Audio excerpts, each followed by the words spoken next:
یزید کو جانشین بنانا حضرت معاویہ بن ابو سفیان کا فیصلہ غلط تھا، اور یہ فیصلہ صرف غلط نہیں تھا بلکہ قرآن و سنت کے خلاف تھا۔ حسین علیہ السلام کا جو پیغام ہے، حق اور باطل کبھی ایک نہیں ہو سکتے، حق اور باطل میں کبھی کمپرومائز نہیں ہو سکتا۔ جناب عبد المطلب علیہ السلام کا دشمن کون؟ حرب بن امیہ۔ اس کے بعد رسول اللہ صلی اللہ تبارک و تعالی علیہ وآلہ وسلم سے ساری زندگی دشمنی کس نے نبھائی؟ جناب ابو سفیان نے۔ مولا علی علیہ السلام سے بغض و عداوت اور مولا علی علیہ السلام کے خلاف جنگ کس نے کی؟ کس نے مولا علی علیہ السلام سے دشمنی کی، بغاوت کی؟ جناب امیر معاویہ بن ابو سفیان۔ حضرت حسین علیہ السلام سے دشمنی کس نے کی؟ جناب امیر معاویہ کے بیٹے یزید بن معاویہ۔ مولانا مودودی نے جو خلافت و ملوکیت کتاب لکھی، یہ ایسا ایٹم بم ہے کہ کئی علماء اہل سنت کی علمی موت ہوئی ہے، علمی جنازے نکلے کہ حضرت معاویہ کی جو خلافت ہے وہ خلافت راشدہ کے اصولوں کے مطابق نہیں ہے، چونکہ انہوں نے قبائلی عصبیت کی بنیاد پر جو ہے وہ طاقت کی بنیاد پر، تلوار کی بنیاد پر، جنگ کی بنیاد پر حضرت علی رضی اللہ تعالیٰ سے خلافت چھینی۔ امیر معاویہ یزید کو وصیت کر رہے ہیں کہ اے میرے فرزند عزیز، میں نے تیرے لیے تمام راستے ہموار کر دیے اور دشمنوں کو مطیع و مغلوب کر کے تیرا فرما بردار بنا دیا۔ خلافت کے سلسلے میں صرف 4 آدمی تمہارے دشمن ہو سکتے ہیں، تمہارے دشمن ہو سکتے ہیں، تمہارے دشمن ہو سکتے ہیں۔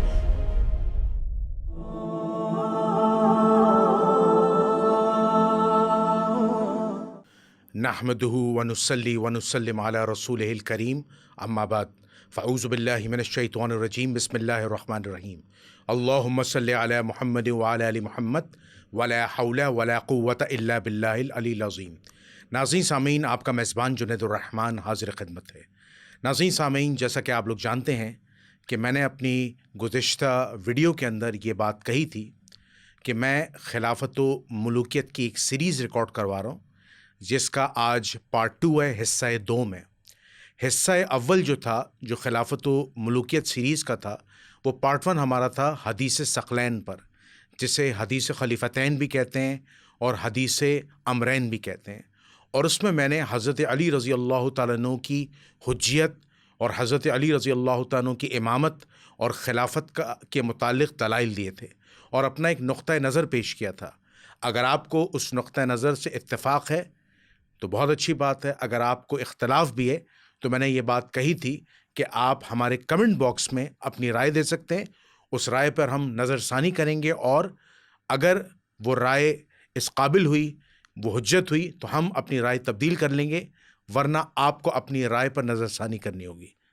تو ناظرین سامعین، آج میں اس سلسلے، اس کڑی کو آگے بڑھا رہا ہوں، اور سب سے اہم چیز میں نے اس ویڈیو کے اندر یہ کہا تھا کہ میں جو اس کا حصہ 2 بناؤں گا، جو ویڈیو نمبر 2 بناؤں گا، جو پارٹ 2 بناؤں گا خلافت و ملوکیت سیریز کی، وہ ہے حضرت حسین علیہ السلام کی شہادت کے حوالے سے، اور اس میں میں آپ کو بتاؤں گا حضرت معاویہ کا کردار اور کس طرح انہوں نے یزید کو اپنا جانشین مقرر کیا، اور کس طرح یزید نے حضرت حسین علیہ السلام کو ابن زیاد کے ذریعے قتل کروایا، اور ایک دفعہ پھر امت مسلمہ جس طرح حضرت علی رضی اللہ تعالیٰ عنہ کے فضائل سے، حضرت علی رضی اللہ تعالیٰ عنہ کی علمیت سے، ان کے فیض سے محروم ہو گئی، اسی طرح سیدنا حسین علیہ السلام جو ہمارے لیے حجت ہیں، جو ہمارے امام ہیں، جو ہمارے رہبر ہیں، ان کی حجیت سے اور ان کے فضائل سے اور ان کی فیوز و برکات سے اور ان کی علمیت سے محروم ہو گئی۔ تو اس حوالے سے میں پروگرام کا باقاعدہ آغاز کر رہا ہوں، اور پروگرام کا جو میں آغاز کروں گا وہ میں قرآن مجید کی ایک آیت ہے، سورہ نساء کی آیت نمبر ہے 148، جس کا مفہوم ہے، جس میں اللہ تعالیٰ فرماتا ہے کہ اگر تمہارے کسی قوم پر ظلم ہوا ہے، اگر تم پر ظلم ہوا ہے تو تمہارا یہ فرض العین ہے کہ تم اس ظلم کے خلاف، اس برائی کے خلاف جو ہے وہ آواز اٹھاؤ۔ اب یہاں پر اکثر و بیشتر بعض ہمارے جو علماء دین ہیں، خاص طور پر حضرت حسین علیہ السلام کی شہادت کے حوالے سے کچھ اعتراضات اٹھاتے ہیں، اور حضرت حسین رضی اللہ تعالیٰ کی ذات کو نشانہ بناتے ہیں، نشانہ تنقید بناتے ہیں۔ معاذ اللہ ثم معاذ اللہ، اللہ تعالیٰ ایسے علماء کو ہدایت دے۔ اور اکثر و بیشتر ایک مشہور و معروف حدیث سناتے ہیں. وہ حدیث کیا ہے کہ جب تم میں، رسول اللہ نے فرمایا جب تم میں 2 خلیفہ ہوں تو دوسرے خلیفہ کو پہلا خلیفہ یہ کہے کہ تم باز رہو، اگر وہ باز نہ آئے تو دوسرے خلیفہ کو قتل کر دو. افسوس ہائے افسوس کہ اگر آپ یزید اور امام حسین علیہ السلام کا مقابلہ کروائیں تو نعوذ باللہ اس حدیث کے متعلق نعوذ باللہ ثم نعوذ باللہ نقل کفر نباشک حضرت حسین نعوذ باللہ باغی تھے. حضرت حسین نے اپنی خلافت کا اعلان کیا تھا، نعوذ باللہ انہوں نے بغاوت کی تھی، تو کیا یہ ان کے قتل کا فتویٰ ہے؟ اس طرح کی حدیثیں سنا کر بعض علماء اہل سنت امت مسلمہ کو گمراہ کر رہے ہیں. ہائے افسوس. اللہ تعالیٰ ایسے علماء کو جو ہدایت دے. قرآن مجید دلالت کر رہا ہے کہ اگر کوئی ظالم، کوئی فاسق، کوئی فاجر تمہاری امت پر ظلم کر رہا ہے، تمہاری امت میں فساد پھیلا رہا ہے، تو آپ ظلم کے خلاف آواز اٹھائیں. یہ کتنا بڑا ظلم ہے کہ یزید جیسے فاسق و فاجر شخص، جو نااہل شخص کا، اس کو حضرت معاویہ نے اپنا جانشین بنایا، اور وقت نے ثابت کیا کہ حضرت معاویہ بن ابو سفیان کا جو فیصلہ تھا وہ غلط تھا، بالکل غلط تھا. اور اس سے امت کے بیشتر محدثین، فقہا، علماء، اولیاء اللہ اور آج تک کے علماء اختلاف کرتے ہیں کہ یزید کو جانشین بنانا حضرت معاویہ بن ابو سفیان کا فیصلہ غلط تھا. اور یہ فیصلہ صرف غلط نہیں تھا بلکہ قرآن و سنت کے خلاف تھا. تو اب میں ایک چیز آپ کو بڑی اہم بتانے جا رہا ہوں، اب ذرا سنیے گا. قرآن مجید میں ایک سورت ہے سورہ فرقان، جس کی آیت نمبر 31 ہے، ذرا سنیے گا. اس میں اللہ تعالیٰ ارشاد کا فرماتا ہے کہ ہم نے ہر نبی کا ایک دشمن بنایا ہے، اور اس دشمن کے مقابلے میں ہم نے اپنے نبی کی، اپنے پیغمبر کی مدد کی ہے. اس سے کیا ثابت ہوتی ہے کہ حضرت آدم علیہ نبینا علیہ السلام سے لے کر جتنے بھی انبیاء آئے اور انہوں نے اپنی قوم کو دعوت دی تو لوگ ان کے دشمن بن گئے، لوگ ان کی جانی دشمن بن گئے. اور بہت سارے ہمارے انبیاء کرام کی جو ہے وہ شہادتیں ہوئی ہیں، جس میں حضرت یحییٰ علیہ السلام کی شہادت ہوئی ہے، اور کئی ایسے ہمارے انبیاء کرام گزرے جن کی شہادتیں ہوئی ہیں. ایون حضرت عیسیٰ علیہ نبینا علیہ السلام کو اللہ نے آسمان پہ اٹھا لیا، اور ان جیسا ایک شخص، ان جیسی شبیہ جیسا ایک شخص جو ہے وہ زمین پہ اتارا، اور پھر ان کو یہودیوں نے جو ہے وہ صلیب پہ چڑھا دیا. تو قرآن مجید کی یہ جو آیت ہے کہ ہم نے ہر نبی کا ایک دشمن بنایا ہے، اور ہم اس دشمن کے مقابلے میں اپنے پیغمبر کی، اپنے نبی کی مدد کرتے ہیں. ناظرین، اب اس آیت کی تفسیر میں میں آپ کو امام سدی یا امام سدی جو ابن ابی حاتم کی تفسیر میں بیان کرتے ہیں کہ اس کی تفسیر میں انہوں نے لکھا ہے کہ اس آیت مبارکہ سے مراد یہ ہے کہ یہ قریش کا جو قبیلہ ہے وہ بنو امیہ ہے. یعنی جو دشمن ہے، رسول اللہ صلی اللہ علیہ وسلم کا دشمن ہے، وہ دراصل بنو امیہ ہے. اور یہ بنو امیہ کیوں ہے ذرا سنیے گا. تاریخ اسلام اس بات کی گواہ ہے، تاریخ اسلام اس بات کی شاہد ہے کہ جناب نبی کریم صلی اللہ علیہ وسلم کے آباء و اجداد سے جو قبیلہ قریش کی ایک شاخ ہے بنو امیہ، اس نے ہمیشہ دشمنی کی ہے. یعنی ہمیشہ 2 گروہوں کے درمیان، قریش کے 2 بڑے گروہوں کے درمیان، یعنی بنو ہاشم اور بنو امیہ کے درمیان ہمیشہ سے دشمنی رہی ہے. اور وہ دشمنی ہر معاملے میں رہی ہے، چاہے وہ دین کا معاملہ ہو، چاہے وہ پانی کا معاملہ ہو، چاہے وہ اصلاحات کا معاملہ ہو، چاہے وہ کوئی بھی معاشرتی معاملہ ہو، سماجی معاملہ ہو. کیسے؟ اس کی مثال سنی گا. تاریخ کے بڑے بڑے مورخین نے جو تاریخ اسلام کی کتابیں لکھی ہیں اس میں بتایا ہے کہ حضور علیہ الصلاۃ والسلام کے دادا جناب حضرت عبد المطلب علیہ السلام کا دشمن کون تھا؟ جناب ابو سفیان کے باپ حرب بن امیہ، جسے the greatest warrior of Arab کہتے ہیں، حرب بن امیہ. اور حرب بن امیہ وہ واریئر تھا جو عرب کے اندر مشہور تھا. اور حضرت علی رضی اللہ تعالیٰ عنہ نے اپنے بچوں کا نام شروع میں حسن و حسین کا نام حرب رکھا تھا، کیونکہ حرب کی جو شجاعت تھی، جو بہادری تھی، وہ پورے عرب کے اندر جو ہے وہ مشہور تھی. تو رسول اللہ صلی اللہ علیہ وسلم نے کہا کہ نہیں، تمہارے بچوں کا نام حرب نہیں بلکہ حسن اور حسین ہے. یہ روایت حضرت عبد المستدرک للحاکم کی احادیث میں آئی ہے. خیر بہرحال، تو جناب عبد المطلب علیہ السلام کا دشمن کون؟ حرب بن امیہ. اور اس کے بعد رسول اللہ صلی اللہ تبارک و تعالی علیہ وآلہ وسلم سے ساری زندگی دشمنی کس نے نبھائی؟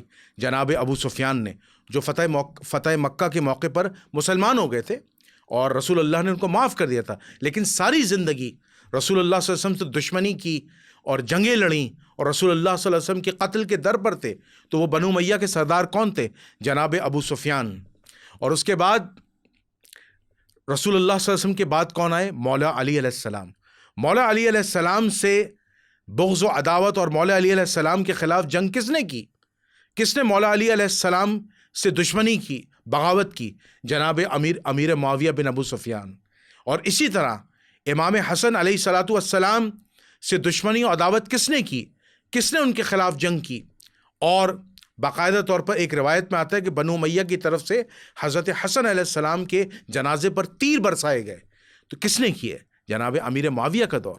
تو امیر معاویہ کی حضرت علی رضی اللہ تعالیٰ سے اور حضرت حسن رضی اللہ تعالیٰ سے دشمنی رہی اور جنگ رہی۔ بے شک حضرت حسن علیہ السلام نے امت کے مفاد، امت کی خاطر دو گروہوں میں صلح کروائی، یعنی امیر معاویہ سے صلح کی، لیکن تاحال دشمنی تو رہی، بہرحال دشمنی تو رہی۔ اس کے بعد جب حضرت حسین علیہ السلام کی بات کرتے ہیں تو حضرت حسین علیہ السلام سے دشمنی کس نے کی؟ جناب امیر معاویہ کے بیٹے یزید بن معاویہ نے۔ تو یہ معاملہ چلتا رہا۔ تو قرآن مجید کی یہ جو آیت ہے سورہ فرقان کی آیت نمبر 31 اس بات پر دلالت کرتی ہے کہ ہر نبی کا ایک دشمن اللہ نے بنایا ہے، اور اس دشمن کے مقابلے میں ہمیشہ اللہ نے مدد فرمائی ہے۔ تو اسی طرح میں نے آپ کو نبی کریم صلی اللہ علیہ وسلم کی خاندان کی جو ازلی دشمنی تھی وہ بتا دی، چاہے وہ جناب عبد المطلب کی بات ہو، چاہے وہ جناب ابو طالب کی بات ہو، جناب محمد رسول اللہ صلی اللہ علیہ وسلم کی بات ہو، جناب علی ابن ابی طالب علیہ السلام کی بات ہو، جناب امام حسن علیہ الصلاۃ والسلام کی بات ہو، جناب امام حسین علیہ الصلاۃ والسلام کی بات ہو۔ میں نے آپ کو قرآن مجید کی اس آیت سے اور تاریخ اسلام کی روشنی سے ثابت کر دیا، اور میں نے آپ کو ریفرنس بھی دیا۔ ابن ابی حاتم کی تفسیر میں جا کر امام سدی یا امام سدی یہ روایت کرتے، اس سے مراد جو رسول اللہ کے دشمن، اس سے مراد قریش بنو امیہ ہے۔ اچھا، اکثر و بیشتر ہمارے جو اہل سنت کے جو بعض علماء ہیں اور خاص طور پر سلف علماء ہیں جو ہمیشہ یزید بن معاویہ کا دفاع کرتے ہیں، اور وہ ہمیشہ ایک روایت پڑھتے ہیں کہ جناب جو وقت کا خلیفہ ہوتا ہے، جو وقت کا حاکم ہوتا ہے، اس کے خلاف بغاوت نہیں کرنی چاہیے، اس کے خلاف خروج نہیں کرنا چاہیے، اس کے خلاف تحریکیں چلانی نہیں چاہیے، بے شک وہ عرب کا کالا بدو ہی کیوں نہ ہو، کیونکہ رسول اللہ کی حدیث ہے نا کہ بے شک اگر تم پہ کوئی عربی یا حبشی غلامی مسلط کر دیا جائے تمہیں اس کی اطاعت کرنی ہے، یعنی تمہاری اطاعت جو ہے وہ واجب ہے۔ اب یہ روایت صحیح مسلم میں آئی ہے۔ تو میرا ایک سوال ہے کہ اب رسول اللہ صلی اللہ علیہ وسلم کی اس کے برعکس ایک حدیث سنیے گا۔ اب ذرا حدیث سنیے گا اور آپ کو ٹکراؤ خود نظر آ جائے گا کہ دونوں احادیث آپس میں ٹکرا گئیں۔ صحیح مسلم کی روایت، اور اس روایت کے راوی ہیں جناب عبداللہ ابن مسعود رضی اللہ تعالیٰ۔ حضرت عبداللہ ابن مسعود رضی اللہ تعالیٰ فرماتے ہیں کہ رسول اللہ صلی اللہ تبارک و تعالی علیہ وآلہ وسلم نے فرمایا کہ مجھ سے پہلے جتنے انبیاء گزرے ہیں، یعنی جتنی امتوں کے انبیاء گزرے ہیں، ان کے کچھ حواری ہوتے ہیں، یعنی کچھ صحابی ہوتے ہیں، جیسے رسول اللہ کے صحابی ہوتے ہیں، تو ہر نبی کے جو ماننے والے ہوتے ہیں، اس کے جو پیروکار ہوتے ہیں، ان کے صحابی یا حواری ہوتے ہیں۔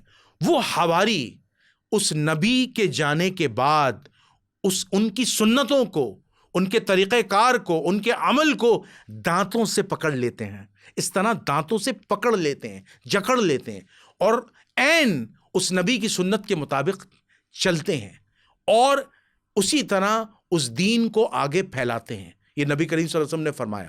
اس کے بعد نبی کریم صلی اللہ علیہ وسلم تبارک و تعالی علیہ وآلہ وسلم مزید فرماتے ہیں کہ اس کے بعد جب یہ حواری، جب یہ رسول اللہ کے جب یہ پیغمبر کے اصحاب جب اس دنیا سے چلے جاتے ہیں تو کچھ ناخلف، ناہنجار پیدا ہوتے ہیں، جو جب جس چیز کا انہیں حکم دیا جاتا ہے اس پر عمل نہیں کرتے، اور جس چیز کا حکم نہیں ہوتا اس پر وہ عمل پیرا ہوتے ہیں، یعنی سنت کو تبدیل کر دیتے ہیں۔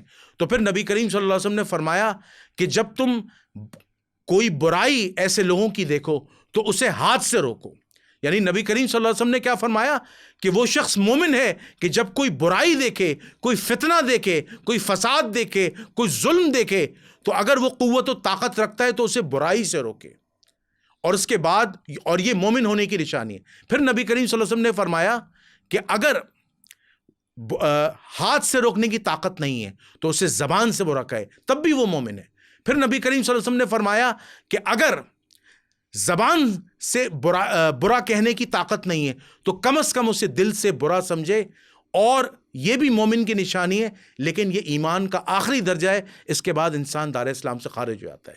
اب میرا یہاں سوال ہے کہ یہ صحیح مسلم کی میں نے ایک روایت پڑھی، اس روایت سے یہ ثابت ہوتا ہے کہ حضرت حسین علیہ السلام نے یزید جو ظالم تھا، جو فاسق تھا، جو فاجر تھا، اس کے خلاف جو قیام کیا تھا، اور حضرت حسین رضی اللہ تعالیٰ کی جو شہادت ہوئی تھی وہ عین جو تھی وہ شریعت محمدی صلی اللہ علیہ وسلم کے مطابق تھی، اور ان کا خروج شریعت محمدی صلی اللہ علیہ وسلم کے مطابق تھا. چونکہ یہ حدیث جو صحیح مسلم کی روایت ہے، چونکہ وہ ایک برائی، ایک فتنے کو، ایک فساد کو اپنی قوت، اپنی طاقت سے روکنے گئے تھے. بے شک ان کی جمعیت، ان کی جماعت بہت تھوڑی تھی، لیکن انہوں نے حق کو غالب رکھا کہ حق اور باطل کبھی ایک نہیں ہو سکتے. حسین کا جو پیغام ہے، حسین علیہ السلام کا جو پیغام ہے، حق اور باطل کبھی ایک نہیں ہو سکتے، حق اور باطل میں کبھی کمپرومائز نہیں ہو سکتا. بہرحال ہم آگے چلتے ہیں.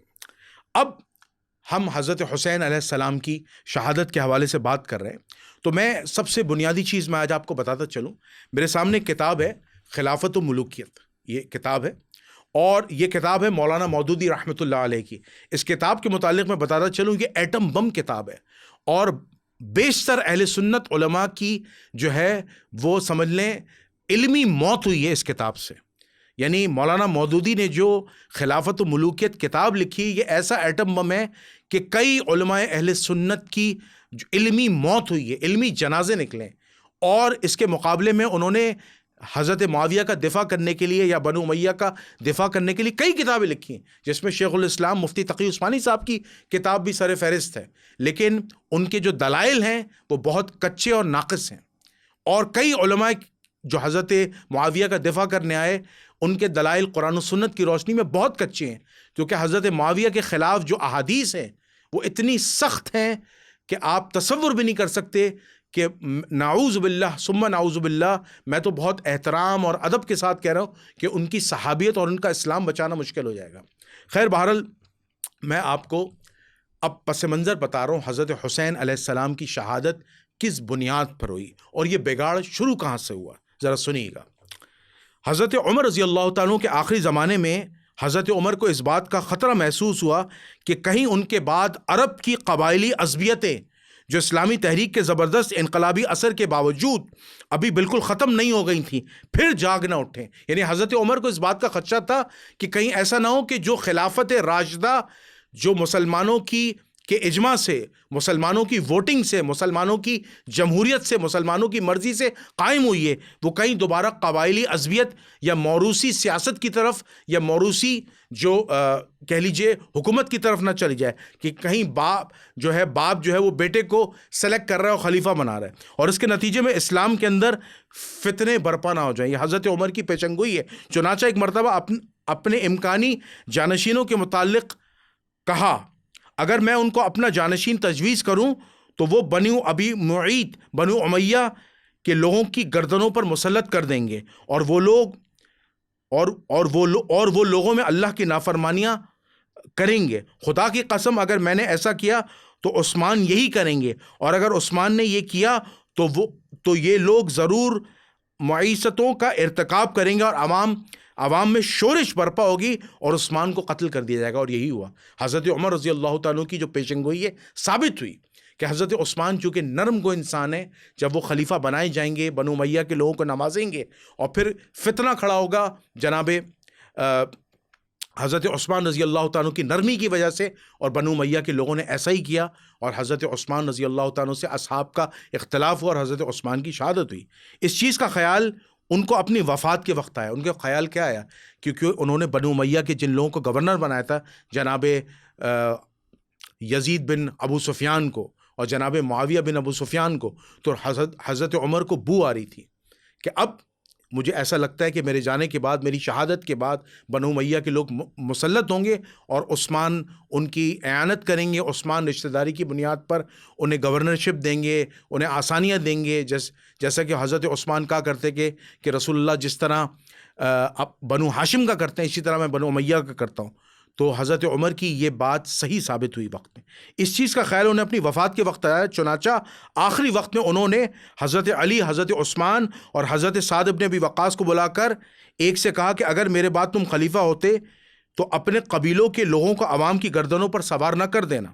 مزید برآں 6 آدمیوں کی انتخابی شورا کے لیے انہوں نے جو ہدایات چھوڑی، ان میں سے دوسری باتوں کے ساتھ ایک بات یہ بھی شامل تھی کہ منتخب خلیفہ اس امر کا پابند رہے کہ وہ اپنے قبیلے کے ساتھ کسی کے ساتھ امتیازی برتاؤ نہیں کرے گا. حضرت عمر کہہ رہے ہیں کہ اگر تم 6 لوگوں کی کمیٹی بنائی کہ تم اپنے خاندان کے لوگوں کو نوازنا نہیں بلکہ انصاف سے قائم لے، انصاف کے ساتھ جو ہے انصاف کے ساتھ لوگوں کے ساتھ پیش آنا، یعنی ان لوگوں کو گورنر بنانا جو اصل گورنر بننے کے لائق ہیں، جو متقی ہیں، پرہیزگار ہیں، جو امت میں معروف لوگ ہیں. ایسے لوگوں کو خلیفہ، ایسے لوگوں کو گورنریاں نہیں دینا جو عوام الناس کا مال لوٹیں، جو ہے رعایا پر ظلم کریں. مگر بدقسمتی سے خلیفہ ثالث حضرت عثمان رضی اللہ تعالیٰ عنہ اس معاملے میں معیار مطلوب قائم نہ رکھ سکے. ان کے عہد میں بنو امیہ کو کثرت سے بڑے بڑے عہدے اور بیت المال سے عطیے دیے گئے اور دوسرے قبیلے سے اسے تلخی کے ساتھ محسوس کرنے لگے. یعنی جو دوسرے قبائل تھے وہ دیکھ رہے تھے کہ بنو امیہ کو تو نوازا جا رہا ہے، ان کو گورنر دی جا رہی ہیں، انہیں مال و متاع دیا جا رہا ہے، اور دوسرے لوگ جو ہے محروم ہیں. ان کے نزدیک یہ صلح رحمی کا تقاضا تھا. چنانچہ وہ کہتے تھے کہ عمر رضی اللہ تعالیٰ خدا کی خاطر اپنے اقربا کو محروم کرتے تھے اور میں خدا کی خاطر اپنے اقربا کو دیتا ہوں. حضرت عثمان رضی اللہ تعالیٰ کو یہ اعتراض تھا کہ عمر نے تو اللہ کی خاطر اپنے اقربا کو، اپنے عزیز و اقارب کو نہیں نوازا، اس نے تو محروم کر دیا، لیکن میں اپنے عزیز و اقارب کو جو ہے وہ نوازوں گا کیونکہ وہ میرے رشتہ دار ہیں. جیسے رسول اللہ نے بنو ہاشم کا کیا ہے اسی طرح میں بھی بنو امیہ کا کروں گا. ایک موقع پر انہوں نے فرمایا ابو بکر اور عمر بیت المال کے معاملے میں اس بات کو پسند کرتے تھے کہ خود بھی خستہ حال رہیں اور اپنے اقربا کو بھی اسی حالت میں رکھیں. حضرت عثمان کہا کرتے تھے کہ ابو بکر اور عمر تو خود خستہ حال میں رہتے تھے اور اپنے اقربا کو بھی خستہ حال میں رکھا، یعنی غریبی، فقر و فاقہ میں رکھا. یہ حضرت عمر رضی اللہ تعالیٰ، ابو بکر رضی اللہ تعالیٰ کا تقویٰ تھا. مگر میں اس معاملے میں صلح رحمی کرتا ہوں، یعنی میں اپنے لوگوں کو نوازوں گا، انہیں بیت المال سے مال دوں گا، نوازوں گا. اس کا نتیجہ آخرکار وہی نکلا جس کا حضرت عمر کو خطرہ تھا. اب سنیے گا، ان کے خلاف شورش برپا ہوئی، یعنی اصحاب رسول کی طرف سے، اصحاب بدر کی طرف سے مخالفتیں آئیں، اور صرف یہی نہیں کہ وہ خود شہید ہوئے بلکہ قبائلیت کی دبی ہوئی چنگاریاں پھر سلگ اٹھیں جن کا شعلہ خلافت راشدہ کے نظام کو پھونک کر رکھ دیا، یعنی پھونک رہا تھا. اس بات کا مطلب کیا ہے؟ اس بات کا مطلب یہ ہے کہ حضرت عمر رضی اللہ تعالیٰ کو جس چیز کا خدشہ تھا، حضرت عمر رضی اللہ تعالیٰ جس چیز کی طرف کہہ رہے تھے کہ عثمان کو خلافت کے معاملے میں سخت ہونا چاہیے تھا، انہوں نے بنو امیہ کو نوازا اور بنو امیہ نے خلافت راشدہ کی دھجیاں اڑا دی. اب ذرا ایک اہم بات سنیے گا. حضرت علی رضی اللہ تعالیٰ کا دور آتا ہے، پورا دور ان کا فتنے میں گزرتا ہے، پورا دور ان کا جنگ و جدل میں گزرتا ہے. حضرت علی رضی اللہ تعالیٰ کے خلاف پوری جنگ کے دور خلافت میں پوری جنگ جمل ہوتی ہے، جنگ صفین ہوتی ہے، نہروان ہوتی ہے، اور ان کا پورا 4.5 یا 5 سال کا پورا جو خلافتی نظام ہے، سوائے شروع کے 6 مہینے چھوڑ کر، وہ صرف اور صرف جنگ و جدل میں جاتا ہے. ایک طرف حضرت عائشہ، حضرت زبیر، حضرت طلحہ جنگ جمل میں ان کے مد مقابل ہوتے ہیں، اور اسی طرح حضرت معاویہ، مغیرہ بن شعبہ اور جناب ابا سلمی اور عمر بن عاص مد مقابل ہوتے ہیں حضرت علی رضی اللہ تعالیٰ عنہ کے. اور حضرت علی رضی اللہ تعالیٰ عنہ جو امت کی ہدایت کے لیے آئے تھے، جو امت کو کچھ دینے آئے تھے، حضرت علی رضی اللہ تعالیٰ عنہ سے یہ امت محروم ہو جاتی ہے، اور پھر حضرت علی رضی اللہ تعالیٰ عنہ کی شہادت ہو جاتی ہے. حضرت علی رضی اللہ تعالیٰ کی شہادت کے بعد سلسلہ کیا ہوتا ہے کہ جناب امیر معاویہ کو جو ہے ابو سفیان کو خلیفہ بنا لیا جاتا ہے. امیر معاویہ جو خلیفہ بنتے ہیں وہ واضح رہے وہ قبائلی عصبیت کی بنیاد پہ بنے ہیں، چونکہ انہوں نے حضرت علی کے خلاف جنگ کی، بغاوت کی، اور شام کے لوگ ان کے ساتھ ہو گئے، اور جتنا مغربی جو علاقہ تھا وہ حضرت معاویہ کے پاس چلا گیا، اور جتنا مشرقی علاقہ تھا جس میں عراق کا ایریا ہے، حجاز ہے، وہ حضرت علی کے پاس رہا۔ باقی جو افریقہ کا ایریا تھا جو حضرت عمر اور عثمان کے دور میں فتح ہوا تھا وہ، اور جو مغرب کا ایریا تھا جو شام تھا، یہ سب حضرت امیر معاویہ کے پاس چلے گئے۔ حضرت امیر معاویہ جو ہیں وہ خلیفہ بن جاتے ہیں، لیکن اس سے پہلے جو حضرت حسن کا جو معاملہ آتا ہے ذرا وہ میں بتاتا چلوں۔ حضرت حسن حضرت علی رضی اللہ تعالیٰ کے بعد 6 مہینے خلیفہ رہتے ہیں، اور وہ صلح کر کے خلافت سے دستبردار ہو جاتے ہیں۔ صلح حسن جو مشہور ہے، میرا اس وقت موضوع نہیں ہے صلح حسن۔ حضرت معاویہ کا دور آتا ہے۔ حضرت معاویہ کے دور کے اندر میں نے جیسا آپ کو بتایا کہ حضرت معاویہ کی جو خلافت ہے وہ خلافت راشدہ کے اصولوں کے مطابق نہیں ہے، چونکہ انہوں نے قبائلی عصبیت کی بنیاد پر جو ہے وہ طاقت کی بنیاد پر، تلوار کی بنیاد پر، جنگ کی بنیاد پر حضرت علی رضی اللہ تعالیٰ سے خلافت چھینی۔ اسی وجہ سے ہم حضرت امیر معاویہ کی خلافت کو دنیاوی بادشاہت کہتے ہیں۔ ہم حضرت معاویہ کی جو خلافت ہے اسے خلافت راشدہ میں شمار نہیں کرتے، کیونکہ وہ قبائلی عصبیت کی بنیاد پہ تھی، وہ بغاوت کی بنیاد پر تھی، اس میں بغاوت کی بو تھی۔ اچھا، اب حضرت معاویہ چونکہ خلیفہ راشد نہیں ہے، دنیاوی بادشاہ ہیں، تو جس شخص کی خلافت کی بنیاد، جس شخص کا خلیفہ ہونا باطل ہے، تو سمجھ لیں اس کا تمام طرز عمل باطل ہے۔ بے شک وہ قانونی طور پر مسلمان ہے، لیکن جب نظام خلافت باطل ہو تو تمام طرز عمل باطل ہو جاتے ہیں، کیونکہ جب بنیاد، جس چیز کی بنیاد باطل ہوتی ہے نا، اس کا تمام طرز عمل باطل ہو جاتا ہے۔ اب دوسری بات سنیے گا، میں مختصراً تاریخ کو بیان کر رہا ہوں تاکہ آپ کو چیزیں سمجھ میں آئیں۔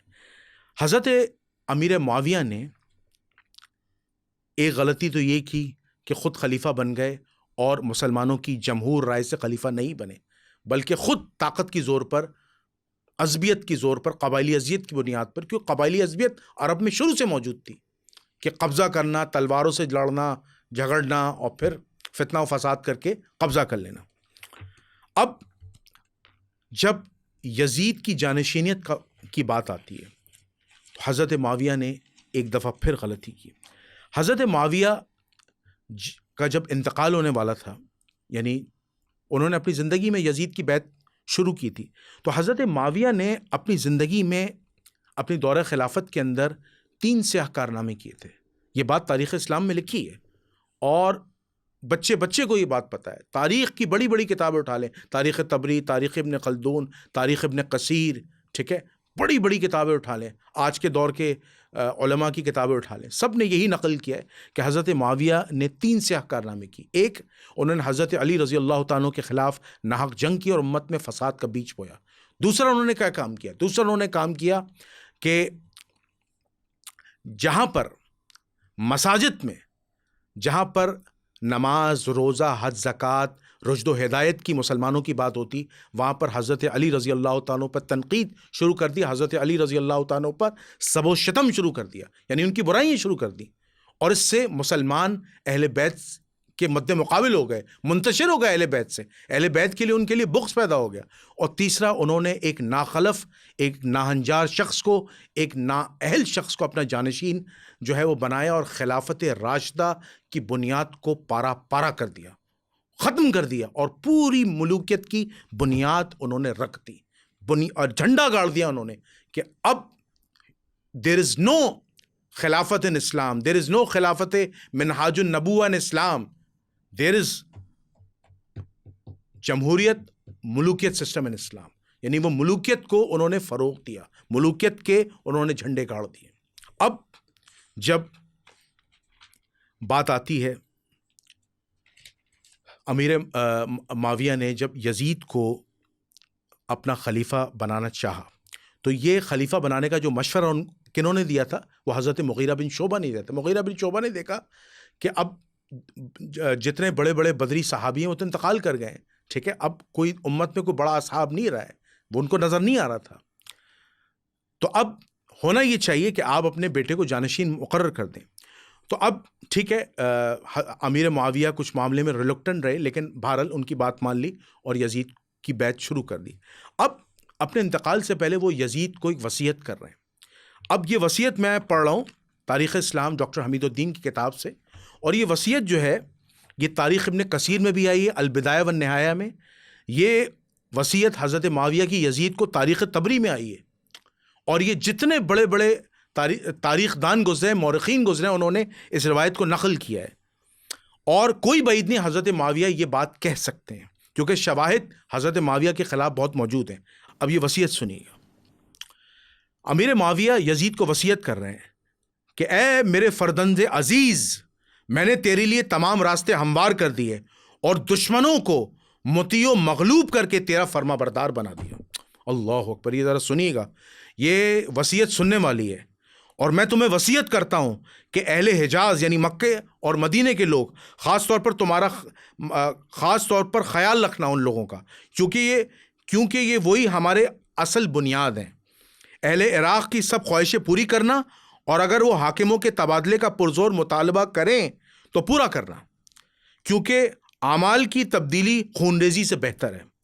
حالانکہ ان کی اپنے دور خلافت میں خون ریزی اتنی ہوئی ہے, لیکن بہرحال محمد بن ابی بکر کس کے دور میں قتل ہوئے؟ امیر معاویہ کے دور میں قتل ہوئے. اب اندازے لگائیں. عبد الرحمن بن ابی بکر کس کے دور میں قتل ہوئے؟ امیر معاویہ کے دور میں قتل ہوئے. اب اندازہ لگائیں. حجر بن عدی کا قتل کس کے دور میں ہوا؟ امیر معاویہ کے دور میں ہوا. اب حضرت امیر معاویہ کہہ رہے ہیں کہ تم قتل و غارت سے کام نہیں لینا, سنا سے کام لینا. ہائے افسوس. اپنے بیٹے کو کہہ رہے ہیں اہل عراق کی سب خواہشیں پوری کرنا, اور اگر وہ حاکموں کے تبادلے کا پرزور مطالبہ کریں تو پورا کرنا, کیونکہ اعمال کی تبدیلی خون ریزی سے بہتر ہے. جس کا دور خود خون ریزی میں رہا ہو, جس کے ہاتھ خود خون ریزی سے لپٹے ہوئے ہوں, وہ شخص اپنے بیٹے کو وصیت کر رہا ہے. خیر بہرحال, اہل شام کی بہبودی اور بہتری کی ہر وقت پیش نظر رکھنا,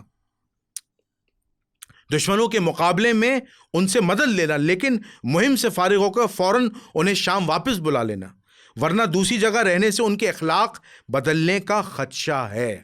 یعنی فل سیفٹی بتا رہے ہیں امیر معاویہ کہ یزید کو کہ کس طرح تم نے تدبیر سے کام لینا ہے, تدبیق سے کام لینا ہے. خلافت کے سلسلے میں اب ذرا جملہ قابل غور ہے, بہت غور سے سننا ہے. خلافت کے سلسلے میں صرف 4 آدمی تمہارے دشمن ہو سکتے ہیں, تمہارے دشمن ہو سکتے ہیں, تمہارے دشمن ہو سکتے ہیں. حسین بن علی رضی اللہ تعالیٰ سب سے پہلے, عبداللہ بن عمر رضی اللہ تعالیٰ, عبد الرحمن بن ابو بکر رضی اللہ تعالیٰ, اور عبداللہ بن زبیر رضی اللہ تعالیٰ. ان میں سے عبداللہ بن عمر کی جانب سے کوئی خطرہ نہیں, کیونکہ انہیں دنیا کی کوئی حوث نہیں اور اپنا سارا وقت وہ زہد و عبادت کے اندر گزارتے ہیں. عبد الرحمن بن ابی بکر کو کوئی ذاتی حوصلہ اور ہمت نہیں, کیونکہ وہ بوڑھے ہو چکے تھے اور حضرت معاویہ کے دور میں ان کا انتقال ہو گیا تھا. وہ فقط اپنے رفیقوں کی پیروی کریں گے. البتہ حسین ابن علی کی طرف سے تمہیں ضرور خطرہ ہے. حضرت معاویہ یزید کو کیا کریں؟ البتہ حسین ابن علی کی طرف سے تمہیں ضرور خطرہ ہے, چونکہ عراق انہیں اکسا کر تمہارے مقابلے میں کھڑا کر دیں گے. That is the important point. یہ جملہ میں دوبارہ رپیٹ کر رہا ہوں. البتہ حسین ابن علی کی طرف سے تمہیں ضرور خطرہ ہے, اور انہیں عراق والے اکسا کر تمہارے مقابلے میں ضرور کھڑا کر دیں گے. اگر واقعی ایسا ہو تو ان پر تمہیں غلبہ اگر واقعی ایسا ہو اور تمہیں ان پر غلبہ آ جائے, یعنی تم ان پہ قابو پالو, تو تم ان سے چشم پوشی سے کام لینا, یعنی نرمی سے کام لینا, چونکہ وہ ہمارے قریبی رشتہ دار آن حضرت صلی اللہ علیہ وسلم کے نواسے ہیں. مگر جو شخص لومڑی کی چال چل کے شیر کی مانند حملہ کرے, یہ جملہ بہت قابل غور ہے. امیر معاویہ یزید کو آخری بات کیا کہہ رہے ہیں؟ مگر جو شخص لومڑی کی چال چل کے شیر کی مانند حملہ کرے وہ عبداللہ بن زبیر ہیں.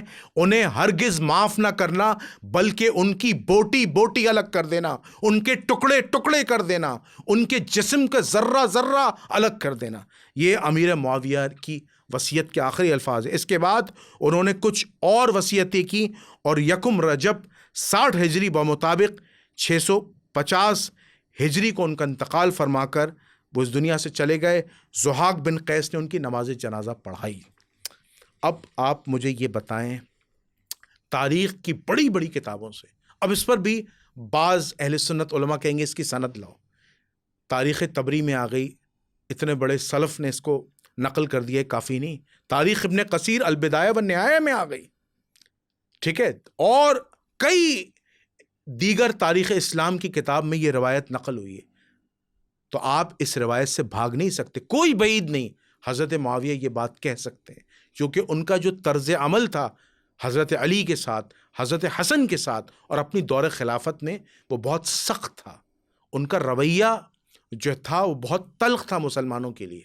بہرحال ہم حضرت معاویہ کو صحابی مانتے ہیں، وہ قانونی طور پر صحابی ہیں، ہم ان کا احترام کرتے ہیں، ہم ان کی توہین کے قائل نہیں ہیں، لیکن حضرت معاویہ کے خلاف ایسی ایسی احادیث کھڑی ہیں، میں دوبارہ یہ بات بتا رہا ہوں کہ حضرت معاویہ کا دفاع کرنا ناممکن ہے۔ جو مولانا بھی حضرت معاویہ کا دفاع کرنے آئے گا وہ حسین ابن علی کے غلام سے ہمیشہ پٹے گا، وہ علمی میدان میں اس کی پٹائی ہوگی، یہ بات ذہن میں رکھیے گا۔ اب میں سنسنی خیز مرحلے پہ آ چکا ہوں، اور اب میں حضرت حسین رضی اللہ تعالیٰ کی شہادت کے حوالے سے بات کر رہا ہوں۔ اب ذرا سنیے گا، حضرت حسین رضی اللہ تعالیٰ کی شہادت کس بنیاد پر ہوتی ہے کہ جب یزید کا دور خلافت آتا ہے تو یزید پیچھے لگ جاتا ہے، کس کے؟ حضرت عبداللہ بن عباس کے۔ عبداللہ بن عباس کمپرومائز کر لیتے ہیں، عبداللہ بن عمر یزید کی بیعت کر لیتے ہیں۔ مجھے عبداللہ بن عباس کے متعلق میں یقین کے ساتھ تو نہیں کہہ سکتا کہ انہوں نے یزید کی بیعت کی یا نہیں کی، لیکن بہرحال ان کا جو ہے تقیہ موجود ہے، انہوں نے یزید کے دور میں تقیہ کیا ہے۔ حضرت حسین رضی اللہ تعالیٰ کے ساتھ عبداللہ بن عباس شریک نہیں ہوئے تھے، یعنی ان کے ساتھ انہوں نے جنگ نہیں لڑی تھی، تو بہرحال اہل تشیع عبداللہ بن عباس کو اس معاملے میں قصوروار ٹھہراتے ہیں۔ بہرحال اسی طرح حضرت علی کے جو بیٹے ہیں ان پر بھی اہل تشیعوں کے اعتراضات ہیں۔ محمد بن حنفیہ جو دوران موجود تھے، انہوں نے بھی حضرت حسین علیہ السلام کا ساتھ نہیں دیا۔ جس نے اہل بیت کا ساتھ نہیں دیا ہے اس نے سنگین غلطی کی ہے، اس نے سنگین جرم کیا ہے۔ اب اس کی سزا کا تعین اللہ نے کرنا ہے کہ ان کو اللہ نے معاف کرنا ہے یا سزا دینی، وہ اللہ بہتر جانتا ہے۔ ہم کسی پر کسی معاملے میں کوئی حکم نہیں لگاتے۔ حضرت حسین رضی اللہ تعالیٰ عنہ جو تھے وہ کسی بھی صورت یزید کی بیعت کے حامی نہیں تھے۔ عبداللہ بن عمر بیعت کر لی، عبداللہ بن عباس کا جیسے میں نے کہا مجھے حتمی طور پر علمی طور پر نہیں پتا کہ انہوں نے بیعت کی نہیں تھی، لیکن انہوں نے تقیہ کیا تھا، حسین علیہ السلام کا ساتھ نہیں دیا تھا۔ پھر تیسرے جو ہیں وہ ہے جناب عبداللہ بن زبیر۔ عبداللہ بن زبیر رضی اللہ تعالیٰ عنہ نے حضرت یزید بن معاویہ کی بیعت نہیں کی، اور انہوں نے مدینے سے ہجرت کر کے مکے میں جا کے جو حرم پاک ہے اس میں جا کے پناہ لے لی۔ حسین علیہ السلام بھی حرم مدینے میں لوگ ان کے پیچھے لگ گئے۔ یزید نے کہا ہر حالت میں بیعت کرو، ہر حالت میں بیعت کرو، ہر حالت میں بیعت کرو، کیونکہ معاویہ بن ابو سفیان نے وصیت کی تھی کہ اگر ان 4 افراد نے بیعت کر لی تو پوری امت نے بیعت کر لی، یعنی ان 5 افراد نے، ایک کا تو انتقال ہو گیا تھا عبد الرحمن بن ابی بکر، ان 4 افراد جو بچ گئے تھے اگر انہوں نے بیعت کر لی تو پوری امت نے بیعت کر لی، اگر انہوں نے چاروں نے بیعت نہیں کی تو یہ تمہارے خلاف خروج کریں گے، مسلمان ان کا ساتھ دیں گے اور تمہاری خلافت کا، تمہاری حکومت کا تختہ الٹ جائے گا، اور خاص طور پر حضرت حسین علیہ السلام۔ تو حضرت حسین علیہ السلام کے پیچھے پڑ گئے، تاریخ کی بڑی بڑی کتابوں میں لکھا ہے حضرت حسین علیہ السلام کے پیچھے پڑ گئے بنو امیہ کے گورنرز، مدینے میں حضرت حسین علیہ السلام کے پیچھے پڑ گئے۔ حضرت حسین ہجرت کر کے اپنے بچوں کے ساتھ مکے گئے، مکے میں حضرت حسین حج کر رہے تھے، اور حج میں حضرت حسین علیہ السلام کو پتہ چلتا ہے کہ شام سے کچھ ایسے لوگ آ رہے ہیں جن کے کپڑوں کے اندر بڑے بڑے نیزے ہیں، اور وہ حضرت حسین علیہ السلام کے قتل کے در پر ہیں۔ حضرت حسین نے اپنا حج چھوڑا اور اللہ کی راہ میں قیام کرنے جو ہیں وہ کربلا گئے تھے۔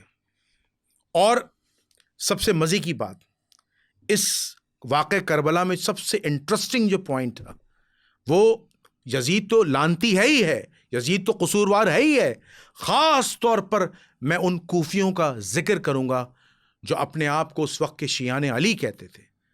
خدارا اس وقت کے شیعان علی کو آج کے شیعان علی سے ملائے نہیں، آپ اس وقت کے کوفے کے غداروں کو آج کے شیعان علی سے ملاتے ہیں اور کہتے ہیں کہ آج کے شیعان علی بھی ایسے ہی کوفے کے غدار ہیں۔ نہیں، یہ بات غلط ہے۔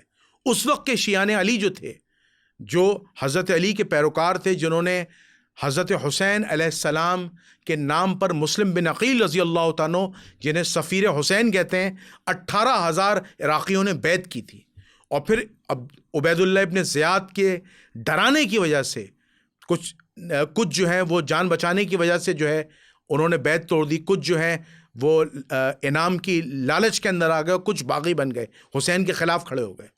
یہ 3 قسم کی کیٹیگریز پائی جاتی ہیں۔ بہرحال اسلام میں جان بچانا جائز ہے، لیکن حسین کا ساتھ دینا اور حسین کے ساتھ قیام کرنا یہ افضل ترین جہاد ہے، اور اس کا ثواب اور اس کی منزلت اور اس کی جو عظمت ہے وہ کل قیامت کے دن اللہ اس کے رسول کی طرف سے ملے گی۔ تو حضرت حسین رضی اللہ تعالیٰ عنہ جو تھے وہ اپنا حج چھوڑ کر کربلا گئے، اور سب سے جو میں اہم چیز بتا رہا تھا وہ کوفے کے لوگوں کی غداری کے متعلق بتا رہا تھا۔ کوفے کے لوگوں نے غداری کی، اور مسلم بن عقیل نے اپنی آخری خط جو ہے وہ عمر ابن سعد کے ساتھ بھجوایا، اور پھر وہاں سے حضرت حسین علیہ السلام کو جو پہلا خط ملا تھا مسلم بن عقیل کی طرف سے، وہ ملا تھا کہ یہاں کے لوگوں نے بیعت کر لی ہے، حضرت حسین حج چھوڑ کر جو ہیں وہ کربلا کی طرف جاتے ہیں کہ وہاں کے لوگ جو کوفے کے لوگ ہیں وہ مجھ سے بیعت کر لیں گے۔ لیکن ایسا نہیں ہوا۔ راستے میں ایک مقام پر دوسرا خط ملتا ہے حضرت مسلم بن عقیل کا، اس میں ان کی شہادت کا پتہ چلتا ہے، اور یہ بتا دیتا ہے کہ کوفے کے لوگوں نے ہمارے ساتھ عہد وفا نہیں کی، اور ایک کوفی نے عبید اللہ ابن زیاد کے ڈر و خوف کی وجہ سے، انعام و اکرام کی لالچ کی وجہ سے ہمارے خلاف بغاوت کی، ہمارا ساتھ چھوڑ دیا، اور یہ تو اسی وجہ سے میں آپ کو یہ حکم میں آپ سے التجا کرتا ہوں کہ آپ واپس چلے جائیں۔ راستے میں حضرت حسین علیہ السلام کے جو ساتھی ہیں انہوں نے کہا ہم ہرگز واپس نہیں جائیں گے۔ حضرت حسین رضی اللہ تعالیٰ عنہ بھی واپس نہیں گئے۔ ایک مقام پر حر بن یزید، جو بعد میں جس نے امام حسین سے معافی مانگی تھی اور کربلا میں امام حسین کی جمعیت میں، امام حسین کی جماعت میں ساتھ کھڑے ہو کر وہ شہید ہوا، حر کا بڑا کردار ہے۔ اب حر نے راستہ روکا، اس کے بعد عمر ابن سعد کی فوجیں آتی ہیں، عمر ابن سعد کی فوجیں آتی ہیں اور پیغام دیتی ہیں عبید اللہ ابن زیاد کی کہ ہرگز آپ نے جو ہے وہ بیعت کرنی ہے۔ یعنی حضرت حسین علیہ السلام کی طرف سے حضرت حسین علیہ السلام کے سامنے عبید اللہ ابن زیاد کا حکم پیش کیا جاتا ہے، اور یہ حکم نامہ ہے کہ یزید نے کہا ہے کہ ہر حالت میں بیعت کر دیں، ہر حالت میں بیعت کرنی ہے، اگر بیعت نہیں کریں تو ان کو چھوڑنا نہیں ہے۔ عبید اللہ ابن زیاد کے واضح آرڈرز تھے کہ اگر یہ بیعت نہ کریں تو انہیں قتل کر دو، انہیں اذیت دو، قتل کر دو۔ عبید اللہ ابن زیاد کو یہ آرڈرز آئے کہاں سے تھے؟ یزید کی طرف سے آئے تھے۔ اب اکثر مختلف اہل سنت کے جو سلف علماء اعتراض اٹھاتے ہیں یزید کا حکم تو دکھاؤ، مجھے یہ بتائیں عبید اللہ ابن زیاد کی کوئی ذاتی دشمنی تھی حسین سے؟ نہیں۔ کوئی ذاتی بغض تھا؟ نہیں۔ وہ تو حسین کو مانتا تھا، وہ تو حسین کی عظمت کا قائل تھا۔ کوئی شخص اپنی ذاتی بنیاد پر ایک گورنر، کوفے کا گورنر جو اچانک سے تبدیل کر دیا گیا ہو، کیسے قتل کا آرڈر دے سکتا ہے؟ یقیناً پیچھے سے آرڈرز آئے ہوں گے، پیچھے سے آرڈرز ملے ہوں گے، تبھی تو کر سکتا ہے۔ آج پاکستان کے اندر کوئی گورنر ہو، کوئی وزیر اعلیٰ ہو، وزیر اعظم کے حکم کے بغیر یا پریزیڈنٹ کے حکم کے بغیر اپنا ذاتی فیصلہ دے سکتا ہے؟ نہیں دے سکتا، نہیں دے سکتا۔ تو یہ کیسے ہو سکتا ہے کہ یزید کے حکم کے بغیر جو ہے عبید اللہ ابن زیاد نے حسین علیہ السلام کے قتل کے آرڈر نہ دیے ہوں؟ تو انہوں نے باقاعدہ طور پر عبید اللہ ابن زیاد کی تحریر پیش کی کہ آپ بیعت کریں۔ حضرت حسین نے کہا میں بیعت نہیں کروں گا۔ حضرت حسین نے آخری دم تک کہا میں بیعت نہیں کروں گا، چونکہ مجھ جیسا تجھ جیسے کی بیعت نہیں کر سکتا۔ میں پاکیزہ ہوں، میں پاکیزہ نطفے کا ہوں، تو ایک ناپاک نطفے کا ہے، تیرا نطفہ ناپاک ہے، تو مجھ جیسا تجھ جیسے کی بیعت نہیں کر سکتا۔ میں خاندان رسول سے ہوں، تو دشمن اہل بیت سے ہے، تیرے دل میں رسول اللہ کی بھی دشمنی ہے، تیرے دل میں اہل بیت کے لیے بھی دشمنی ہے۔ ہو سکتا ہے میری بات بہت بری لگے۔ حضرت حسین رضی اللہ تعالیٰ عنہ کو کربلا کے میدان میں لے جایا جاتا ہے، ان کے 72 جانشاروں پر جو ان کے ساتھ رہ جاتے ہیں پانی بند کر دیا جاتا ہے، صرف خاندان رسول ان کے ساتھ ہوتا ہے، کوئی ان کے ساتھ نہیں ہوتا، کوئی اصحاب رسول ان کے ساتھ نہیں ہوتا۔ اس وقت حسین بننا آسان نہیں ہے، حسینیت کو زندہ کرنا آسان نہیں ہے. حسین جیسا مجاہد بننا ناممکن ہے، ناممکن ہے. میں سمجھتا ہوں 7 محرم کو پانی بند کر دیا جاتا ہے، بلک رہے ہوتے ہیں بچے. 8 محرم کو اللہ اکبر عباس علمدار کی شہادت ہوتی ہے، کاٹ دیا جاتا ہے، پانی لے کے آتے ہیں بچوں کے لیے. 10 محرم الحرام آتا ہے، حضرت حسین علیہ السلام کے سامنے پیش کیا جاتا ہے، بیعت کرو ورنہ جنگ کے لیے تیار ہو جاؤ. حضرت حسین رضی اللہ تعالیٰ 72 جانثار ہوتے ہیں، یزید کی فوج سے لڑتے ہیں جو 4000 کی فوج ہوتی ہے. لڑتے لڑتے لڑتے حسین علیہ السلام کا ایک بازو کاٹا جاتا ہے، دوسرا بازو کاٹا جاتا ہے. اس کے بعد ایک شقی القلب شخص آتا ہے، حضرت حسین کی گردن اڑا دیتا ہے، تن سے جدا کر دیتا ہے، اور حسین کی شہادت ہو جاتی ہے. حسین علیہ السلام کے جسم مبارک کے ساتھ ان کو روندا جاتا ہے، تاریخ کی کتابوں میں گیون ہے. ان کی عورتوں کو قید کر لیا جاتا ہے، شام کے دربار میں پیش کیا جاتا ہے. حضرت حسین کے چہرے پر چھڑی ماری جاتی ہے. یہ ساری احادیث صحیح مسلم میں موجود ہیں. عبید اللہ ابن زیاد بھی یہ کام کرتا ہے، یہ کام یزید بھی کرتا ہے، پوری موجود ہے. شیخ الاسلام کی جو کتاب ہے القول المتین فی امر یزید لعین، اس میں مفصل دلائل موجود ہیں، ایک ایک چیز کے دلائل موجود ہیں. حضرت حسین علیہ السلام کی شہادت اس بات کی گواہی ہے، حسینیت زندہ باد، یزیدیت مردہ باد. قتل حسین دراصل مرگ یزید ہے. اسلام زندہ ہوتا ہے ہر کربلا کے بعد. حق اور باطل ایک نہیں ہو سکتے. واضح رہے، میں اپنے پروگرام کا اینڈ، اپنی ویڈیو کا اینڈ اس بات سے کرتا ہوں کہ حق علی کے ساتھ ہے، علی حق کے ساتھ ہے، قرآن علی کے ساتھ ہے، علی قرآن کے ساتھ ہے. اور قرآن اور اہل بیت ایسے جڑے ہوئے ہیں، ایسے جڑے ہوئے ہیں، اور اس قرآن و اہل بیت ایسے جڑے ہوئے ہیں، اور یہ قیامت تک جڑے رہیں گے اور کبھی جدا نہیں ہوگی، حتیٰ کہ ان کی ملاقات حوض کوثر پر جناب نبی کریم صلی اللہ علیہ وسلم سے نہ ہو جائے.